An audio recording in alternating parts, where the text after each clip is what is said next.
Kalian pikir aku sembarangan mau ngasih endorse orang? Yang paling mudah di Sumatera Utara nih ku kasih hanya Bapak Edi Rahmayadi.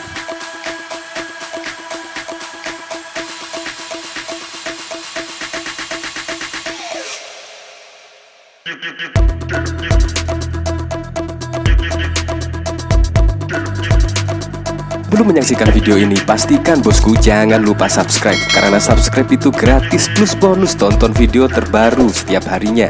Jangan lupa ya. Entah ini fenomena apa ya, bahkan yang di luar prediksi kemungkinannya dari Pak Jokowi, yaitu Bobi Nasution. Bobi Nasution saat ini di hasil survei dari beberapa survei ya, bahkan sudah tersalib Edi Rahmayadi. Ini sangat mengejutkan sekali. Kalau kita lihat elektabilitas Bobi Nasution di Pilkada Sumut itu bahkan sangat tinggi sekali bila dibandingkan Edi Rahmayadi. Tetapi setelah didukung oleh UAS, setelah didoakan oleh Anies Baswedan, ya tiba-tiba elektabilitas Edi Rahmayadi di akhir masa kampanye ini dari 3 lembaga survei setidaknya memenangkan Edi Rahmayadi. Ini sangat mengejutkan sekali ya, sangat mengejutkan. Dan kemungkinan juga di luar dugaan dari Pak Jokowi ya, yang katanya membangunkan macan tidur lah ketika Anies Baswedan mendukung Pramono Anung dan Rano Karno pada saat lalu.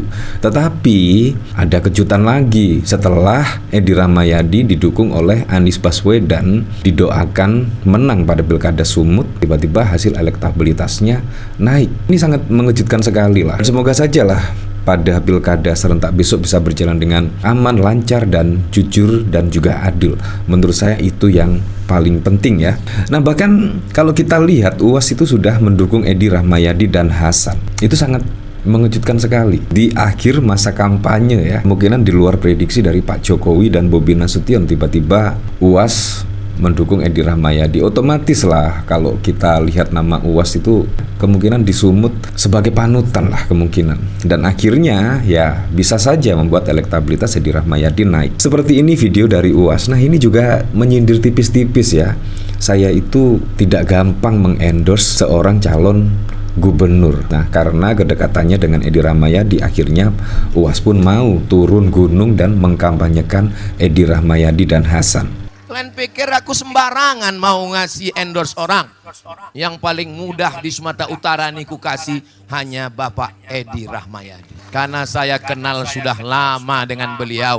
Kami ini sudah berkeliling pada tahun 2018 dan sekarang tahun 2024. Ya, seperti itulah. Ya, tetapi saya sih siapapun yang menang, kalau pertarungannya jujur dan adil, menurut saya tidak masalah.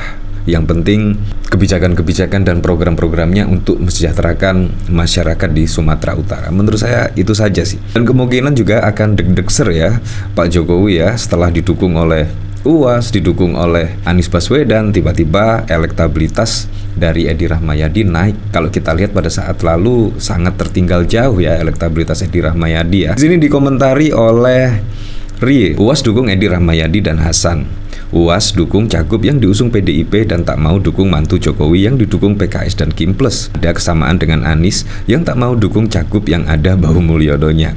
Apakah UAS juga bakalan diserang? Ya nggak tahu sih. Nah saya juga penasaran kira-kira seperti apa ya beritanya di sini. Tiba-tiba elektabilitas Edi Rahmayadi itu naik signifikan ya. Elektabilitas Edi Rahmayadi dan Bobi Nasution di akhir masa kampanye. Setelah itu tahapan pilkada. Berikut hasil survei Pilkada Sumut di masa-masa kampanye Pilkada serentak termasuk berakhirnya pada 23 November. Setelah itu tahapan pilkada masuki masa tenang pada 24 hingga 26 November. Kemudian tahapan pencoblosan atau pemungutan suara digelar 27 November. 3 lembaga survei merilis hasil survei terbaru pasangan Bobi Nasution dan Surga dan Edi Rahmayadi, Hasan Basri, Sagala di Pilkada Sumut. Hasilnya Bobi Nasution, Surya unggul versi 2 lembaga survei yakni Litbang Kompas dan Indikator. Sedangkan Edi Rahmayadi, Hasan Basri unggul versi survei Geopolitik Research Center. Lembaga Geopolitik Research Center merilis hasil survei terbaru Pilgub Sumut pada 10 November.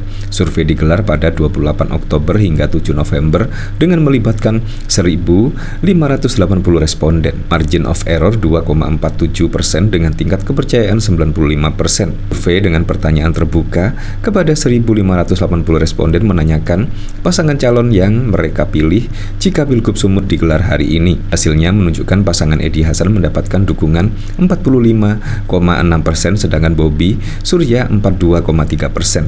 Sementara 12,1% responden tidak menjawab atau tidak memilih. Pada uji elektabilitas menggunakan pertanyaan tertutup yang disertai surat suara, elektabilitas Edi Hasan naik menjadi 52,2%, sementara Bobi Surya memperoleh 44,2% dengan 36% responden yang tidak memilih. Survei ini juga mengukur tingkat kepercayaan publik Sumatera Utara terhadap kedua pasangan. Nah, bagaimana menurut Anda? Apakah Anda percaya dengan hasil survei ini ya? Itu ternyata belum didukung oleh UAS dan juga belum didoakan oleh Anies Baswedan. Nah, kira-kira ketika mendapat dukungan oleh UAS, nah apakah bisa menggerek elektabilitas dari Edi Rahmayadi ya? Semoga sajalah. Nah, kalau kita lihat dari sini, Anies Baswedan doakan Edi Rahmayadi di Pilgub Sumut, selamat berjuang Pak Edi lawan dinasti politik. Seperti itulah. Jadi sangat bau sekali lah pada pilkada 2024 ya, seolah-olah itu ada dendam politik ya. Tidak hanya pada Jokowi saja, Pak Jokowi terlihat juga tidak menginginkan lah Anies Baswedan itu maju pada pilkada serentak khususnya di DKI Jakarta.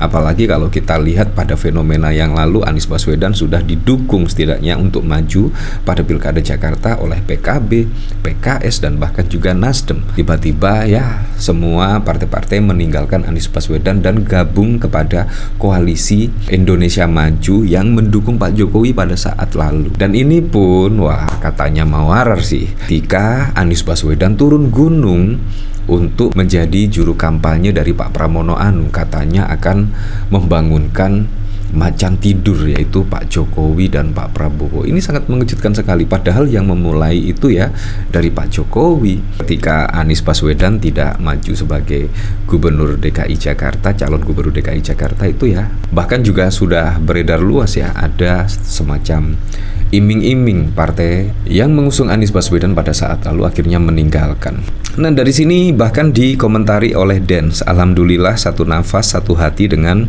UAS. Abah Anies Baswedan sekalian didoakan paslon nomor 1 Jateng dan paslon nomor 3 di Jatim dong, semuanya paslon yang didukung dinasti politik harus ditenggelamkan. Menyala Abah, setuju sekali. Anies versus Jokowi, emang bener-bener Anies versus Mulyono ini mah nggak habis bau Mulyono ya. Seperti itulah, sangat mengejutkan sekali ya. Ternyata pada pilkada 2024 ini yang bertanding itu sepertinya Pak Jokowi dan Anies Baswedan ya. Entah ini ada apa juga ya, saya juga heran. Padahal Anies Baswedan itu juga bukan siapa-siapa ya, tidak menjabat sebagai apapun masyarakat sipil, tetapi kok sangat ditakuti ya. Konon katanya sih dari Khodari itu untuk menjegal Anies Baswedan pada Pilpres 2029. Ini sangat lucu sekali ya. Ya, kalau saya pribadi sih siapapun presidennya, kalau berjalan dengan jujur dan adil, transparan, tidak ada bansos politik uang, menurut saya juga tidak masalah ya siapapun pemimpin. Karena kalau kita lihat program-programnya juga sangat bagus-bagus sekali. Kalau kita lihat dari ketiga kandidat Pilpres yang lalu itu sangat bagus-bagus sekali. Dan menurut saya kalau program-program tersebut bisa direalisasikan kepada masyarakat Indonesia khususnya, pasti juga akan meringankan setidaknya beban dari masyarakat. Ya, tapi kita kembalikan lagi ke masyarakat lah menilainya seperti apa. Tapi yang jelas saya berharap pada pilkada serentak besok bisa berjalan dengan aman, berjalan dengan lancar, yang paling penting berjalan dengan transparan, jujur, dan juga adil.